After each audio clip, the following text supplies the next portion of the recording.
GK দিশা YouTube চ্যানেলের পক্ষ থেকে সকলকে স্বাগত জানাই। আমরা railway previous years science GK নিয়ে আলোচনা করছিলাম। আমরা কিন্তু জীববিদ্যার যে বিভিন্ন রকম শাখা থাকে, বিভিন্ন বিদ্যা, সেইগুলো নিয়ে আমরা আলোচনা করছিলাম।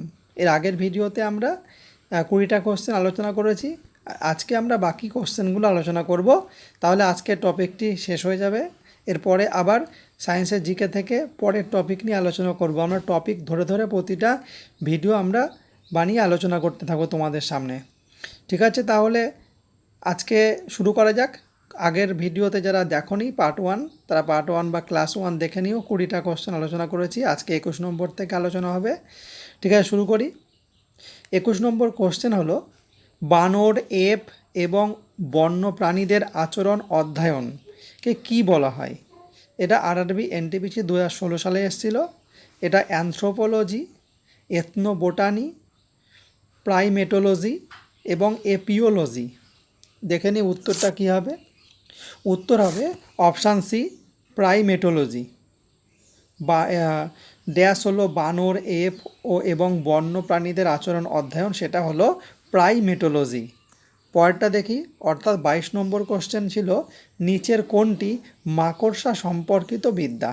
মাকড়সা সম্পর্কিত যে বিষয় আলোচনা করা হয়েছে সেটা হলো অ্যারাকোনোলজি,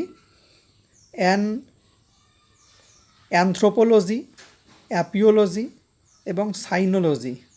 উত্তর হয়ে যাবে অপশান এ, অ্যারাকোনোলজি। পরের কোশ্চেনটা দেখি, অর্থাৎ 23 নম্বর কোশ্চেন বলছে, সাউরোলজি কি সম্পর্কিত অধ্যয়ন? সাউরোলজি কি সম্পর্কিত অধ্যয়ন? মশা, টিকটিকি, আরশোলা এবং সাপ। দেখে নিয়ে উত্তর হয়ে যাবে অপশান বি, টিকটিকি। টিকটিকি সম্পর্কিত অধ্যয়নকে বলা হয় সাউরোলজি। পরের কোশ্চেন দেখি, অর্থাৎ 24 নম্বর কোশ্চেন হলো, লিখিত নথিপত্র বা নৃতাত্ত্বিক সংস্কৃতির চিত্রায়ন এবং গবেষণা থেকে প্রাপ্ত যে বিষয়, সেই বিষয়ের অধ্যয়নকে কি বলা হয়? এথনোগ্রাফি, সাংস্কৃতিক আপেক্ষিকতা, এথনো সিস্টেমস এবং এথনোবোটানি। উত্তর হয়ে যাবে option A, ethnography.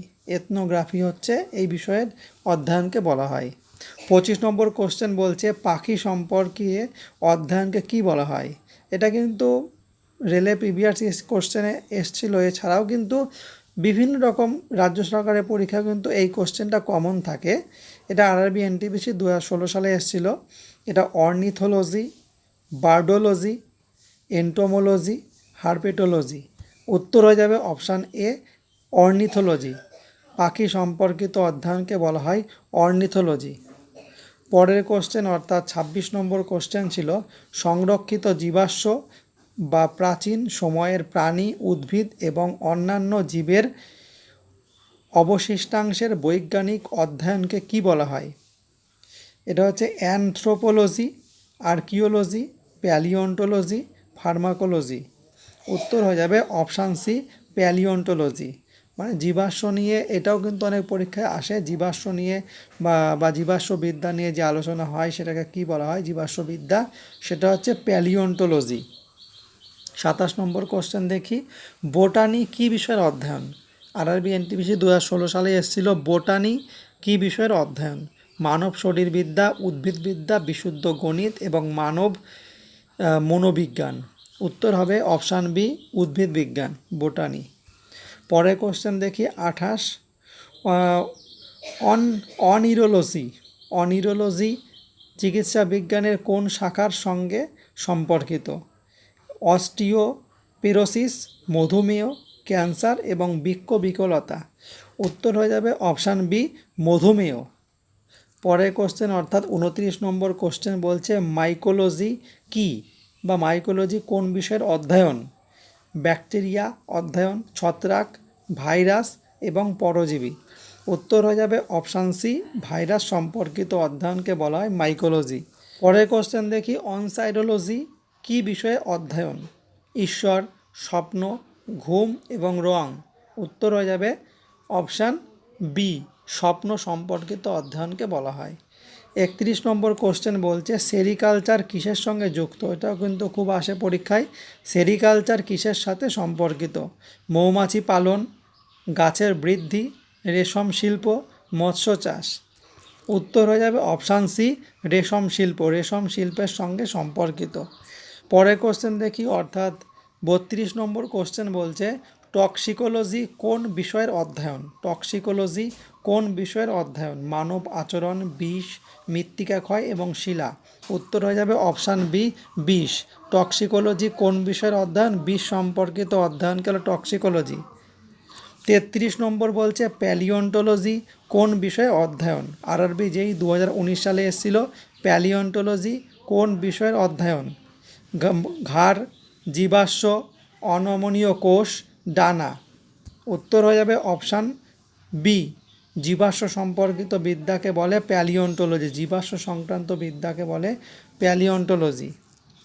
34 number question বলছে বায়োসিস্টেমেটিক্স এর উদ্দেশ্য কী? বায়োসিস্টেমেটিক্স এর উদ্দেশ্য কী? অঙ্গ সংস্থানিক বৈশিষ্ট্য ভিত্তিক শ্রেণী বিভাগ, কোষের বৈশিষ্ট্যের ওপর ভিত্তি করে জীবের শনাক্তকরণ এবং বিন্যাস, বিভিন্ন শ্রেণীর জীবকে বিবর্তনের ভিত্তিতে সম্পর্ক স্থাপন করা, জীবের বিবর্তনের ইতিহাস এবং অধ্যয়নের সকল ক্ষেত্রের বিভিন্ন পরিমিতির ওপর ভিত্তি করে শ্রেণীবিন্যাস। উত্তর হয়ে যাবে অপশান ডি, জীবের বিবর্তনের ইতিহাস এবং অধ্যয়নের সকল ক্ষেত্রের বিভিন্ন পরিমিতির ওপর ভিত্তি করে শ্রেণীবিন্যাস। 35 নম্বর কোশ্চেন বলা হচ্ছে বিভিন্ন প্রকার টিস্যু অধ্যয়নকে কি বলা হয়? বিভিন্ন প্রকার টিস্যু অধ্যয়নকে কি বলা হয়? আরআরবি যেই 2019, cell biology, cell physiology, cytology, histology. উত্তর হয়ে যাবে অপশান ডি, হিস্টোলজি। বিভিন্ন প্রকার টিস্যু সম্পর্কিত অধ্যয়নকে বলে হিস্টোলজি।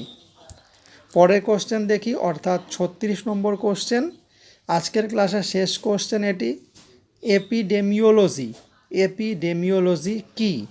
সুবিশাল জনগোষ্ঠীর মধ্যে রোগের বিস্তার নিয়ে অধ্যয়ন, বড় জনগোষ্ঠীতে অপুষ্টি নিয়ে অধ্যয়ন, সুবিশাল জনগোষ্ঠীর জন্য স্বাস্থ্যসেবা ব্যবস্থার অধ্যয়ন এবং কলেরা রোগের নির্ণয় এবং লক্ষণগুলি অধ্যয়ন। উত্তর হয়ে যাবে অপশান এ, এপিডেমিওলজি, সুবিশাল জনগোষ্ঠীর মধ্যে রোগের বিস্তার নিয়ে অধ্যয়ন।